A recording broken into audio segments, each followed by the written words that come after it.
participa. Bom, para a gente falar sobre isso, falar sobre asilo político e possibilidades de Eduardo Bolsonaro fora do Brasil, a gente conversa agora com Hugo Tomazetti, que é internacionalista. Boa tarde, Hugo.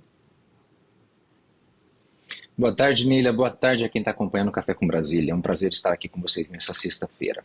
Prazer é todo nosso. Olha, toda essa situação que aconteceu aí desde a última terça-feira, várias possibilidades, várias críticas. Como eu disse, tem gente dizendo que Eduardo Bolsonaro foi cuidar dos negócios dele nos Estados Unidos. Outros disseram que ele estava com medo de uma possível investigação da Polícia Federal, com medo de ter o passaporte apreendido. Na sua opinião e na sua experiência, teria algum motivo específico ou político para que ele fosse mesmo para os Estados Unidos? O motivo, Neila, é basicamente político. É acenar para a claque dizendo que há uma perseguição política, de que há um estado de exceção. A escolha das palavras dele nesse pronunciamento, nesse anúncio que ele faz pelas redes sociais às pessoas, deixa isso muito claro. Ele usa palavras, inclusive, que já não tem nem cabimento muito no vocabulário português, abdicar. A última pessoa que abdicou de alguma coisa no Brasil foi Dom Pedro II. Sinceramente, é apelar para um sentimento dessa bolha bolsonarista de que há um regime de exceção no Brasil, de que há uma perseguição que foge do regime democrático, que foge daquilo que, inclusive, o próprio ex-presidente Jair Bolsonaro trouxe como expressão que foi utilizada durante muito tempo, as 4 linhas da Constituição, dentro do Brasil. E até onde nós sabemos, e todos nós estamos acompanhando, nós estamos aqui batendo um papo sobre isso livremente nas redes sociais, em várias plataformas digitais, falando que existe a liberdade de expressão, existe a liberdade de tudo daquilo que está abaixo da Constituição brasileira. Ou seja, é a criação de um fato de se... Olha, sinceramente, Neila, qualquer pessoa pode se buscar o autoexílio. Ela pode ir para outro país e falar que não se sentia bem, que não estava confortável no seu país de origem e buscar o exílio. Eu posso fazer isso, você pode, qualquer pessoa pode.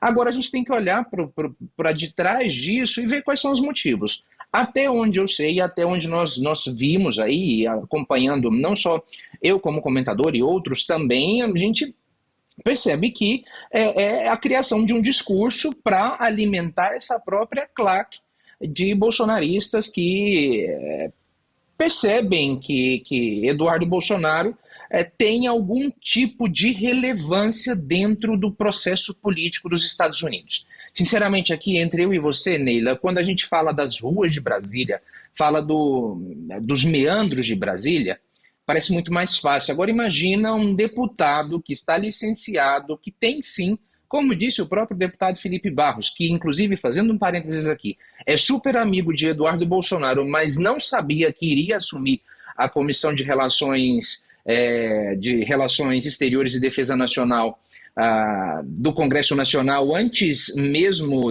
desse anúncio do Eduardo Bolsonaro, que é a amizadezinha mais fraca, né? Sinceramente, é uma amizade que é fraca.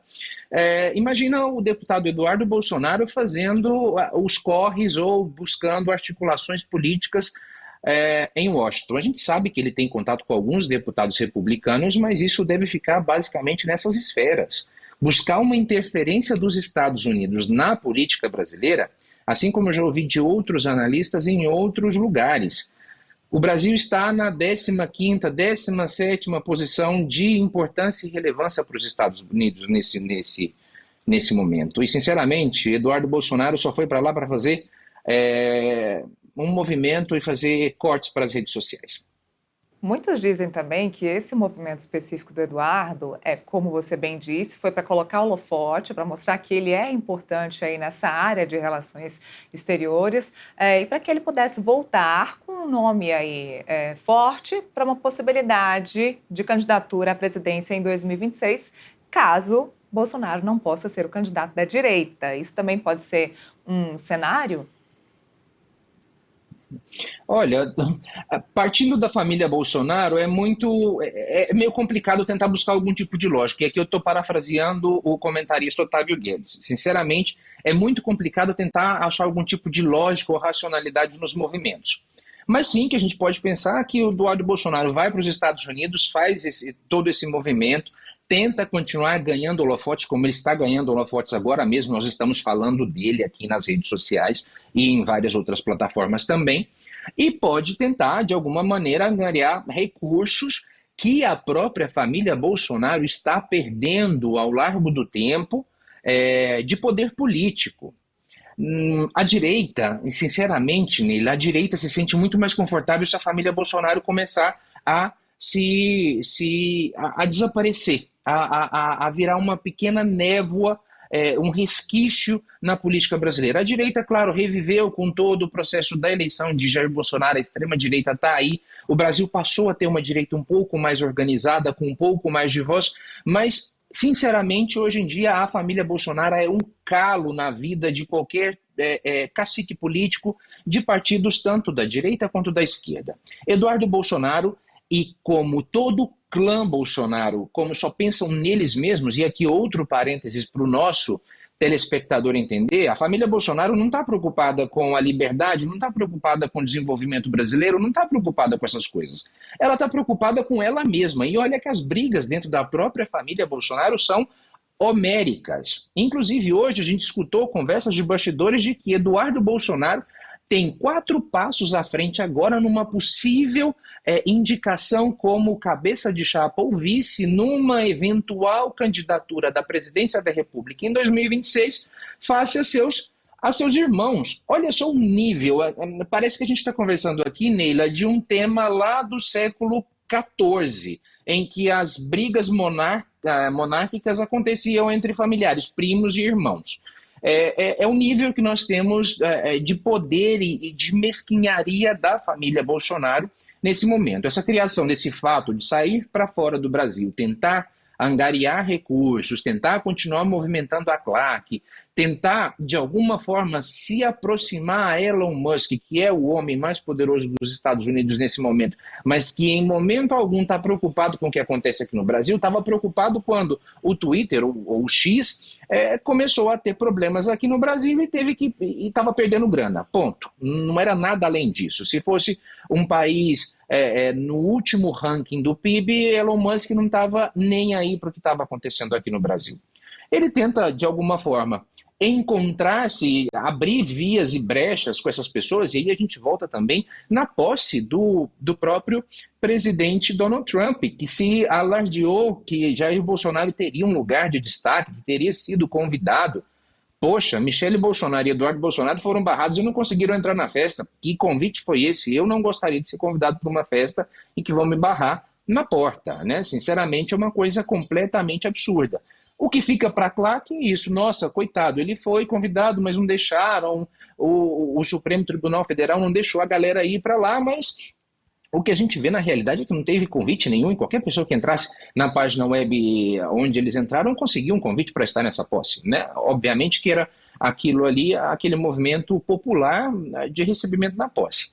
Com relação a essa eleição, eu vejo muito mais como um lançamento da família, um movimento de sobrevivência da família Bolsonaro no cenário político brasileiro. Não vamos nos enganar, essa família ainda tem 20% dos votos das pessoas, mas ela pode cair no esquecimento, e isso pode acontecer por movimentos tanto da direita quanto da esquerda. Nós temos hoje outros possíveis candidatos à presidência da República no campo da direita que têm viabilidade política e que podem se cacifar para além daquilo que a família Bolsonaro representa.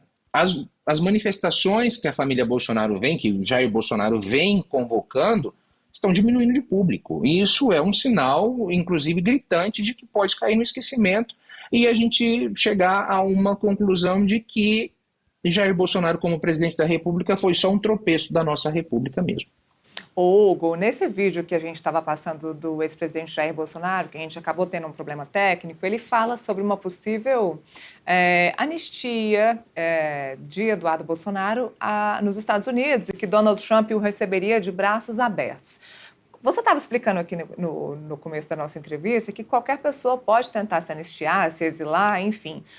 Mas Eduardo Bolsonaro teria essa prerrogativa de um recebimento, de ser recebido de forma mais importante, de ter essa anistia nos Estados Unidos? Neila, do ponto de vista técnico, qualquer país que faz parte do sistema internacional e que defende os direitos humanos, ele pode receber outras pessoas como asilados políticos.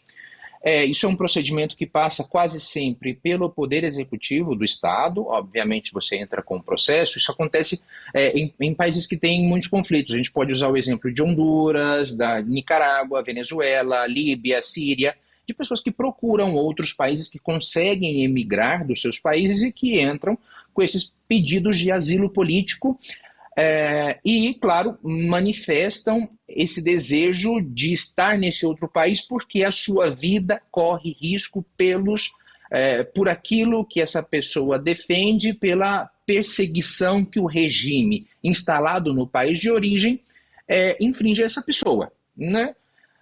Só que, claramente, no Brasil a gente não tem esse perfil nesse momento. O Brasil não está em regime de exceção. Obviamente, é uma decisão discricionária do governo dos Estados Unidos.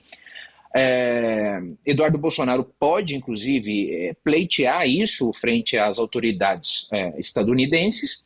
Agora, se a resposta vai ser positiva ou negativa, a gente não sabe.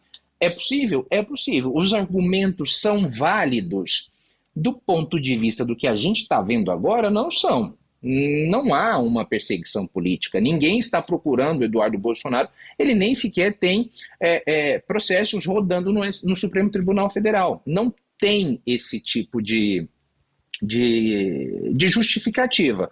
Obviamente, isso também pode virar aquilo que a gente chama nas redes sociais de cortes. Ele pode fazer um corte dizendo que tentou e que foi para lá para tentar esse processo. Mas aí eu gostaria de chamar também a atenção do nosso telespectador para outro tema. Para uma família que vive da política há mais de 30 anos, um deputado deixar, e ele faz questão de dizer isso no vídeo, né, que vai deixar de receber o salário dele por 122 dias como deputado federal, quem vai manter ele nos Estados Unidos? Como é que vai funcionar? Quem é que vai bancar? Quem bancou essa viagem? Quais são os investimentos? Porque, querendo ou não, Nélia, nós estamos falando de um funcionário público. Deputados, congressistas brasileiros costumam estar imbuídos de um poder que emana do povo e que é legítimo, mas que precisa de muito mais fiscalização do que qualquer outra coisa, e aqui no Brasil a gente negligencia isso com muita frequência. Seria importante dar uma olhadinha nisso também. Quem está pagando essa viagem? Quem está custeando essa estadia do Eduardo Bolsonaro nos Estados Unidos? Ele foi convidado por alguém? Poxa, a gente precisa saber disso. E claro, para finalizar, um deputado federal eleito pelo estado de São Paulo, que se licencia com esse discurso de ir para os Estados Unidos para defender a nação brasileira, poxa, a gente acabou de escutar o deputado Felipe Barros, da Comissão de Relações Exteriores e Defesa Nacional, falar de geopolítica, falar da necessidade de fortalecimento do Estado-nação, falar da necessidade de se repensar a política brasileira de defesa nacional, com um deputado que vai para um estado estrangeiro ficar bradando o que Eduardo Bolsonaro está fazendo. Parece uma piada de muito mau gosto e que, sinceramente, é um problema estético. Quando a gente vê, por exemplo, um opositor da Venezuela que sai da Venezuela porque ele poderia ser preso e morto e vai para a Espanha, e na Espanha ele encontra palanque para falar das mazelas que estão acontecendo na ditadura da Venezuela, é uma coisa. Outra coisa é um deputado fazer o que ele fez, o Eduardo Bolsonaro, ir para os Estados Unidos fazer o que ele está se propondo a fazer. É banalizar os termos que nós utilizamos: anistia, exílio, estado de exceção. Isso é a banalização desses termos e é muito perigoso quando a gente entra nessa seara de banalizar esses termos que são tão pesados. Um deputado usar a palavra Gestapo para se referir à Polícia Federal, por favor, o pai dele era presidente da República e comandava a Polícia Federal há alguns anos atrás. Isso é praticamente inadmissível, sinceramente. Bom, temos aí quase 120 dias para acompanhar essa história também. Vamos ver o que acontece. E eu te agradeço muito, Hugo. Hugo Tomazetti, obrigada pela participação aqui no Café. Um bom fim de semana a todos e até a próxima.